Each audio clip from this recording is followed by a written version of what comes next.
And they sure shit don't have it in China. If your adult child needs a safe space to avoid offensive words, you failed parent.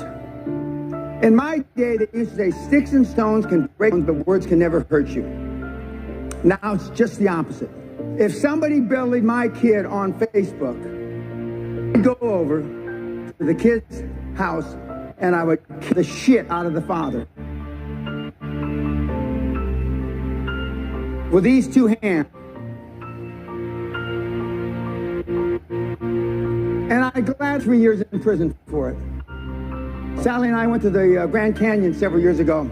Grand Canyon in America, you know, the big hole in the ground, and there's a thing you can walk to the hole in the ground and you look down there in the big canyon.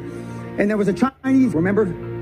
A Chinese couple, and they started to go out on the plexiglass thing, and the father couldn't do it. He was too afraid. So her and the two kids, about 4 and 6 or 4 and 7, went around, came back on. And the father was standing at the exit, shaking. And then he went like this to hug his kids.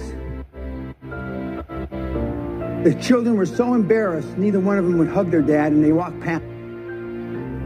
Because he was the only father that didn't go out there. That father, that wife, and those two shit kids will never forget that incident as long as they fucking live. I should have thrown the old man, that little skinny little Chinese guy over the thing. At least he would have died with some fucking glory. If anything, seminar offends you, you raised a pussy. Okay. Now, when kids are 6 months old, they're pretty happy. Unless they got a diaper they need to be changed. Kids are happy, slappy happy, right?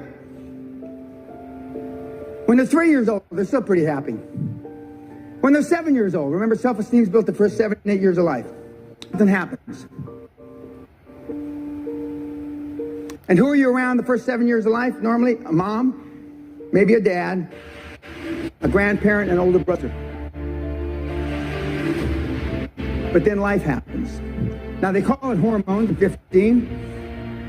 And then by 20, they're off the charts.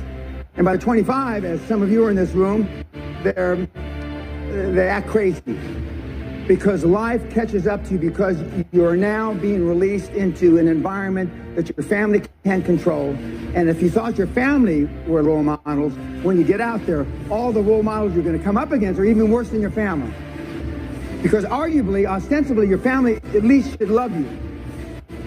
Other people pretend to love you, but they don't really love you. Now, I'm not saying love is the answer, because if it were, you wouldn't be going to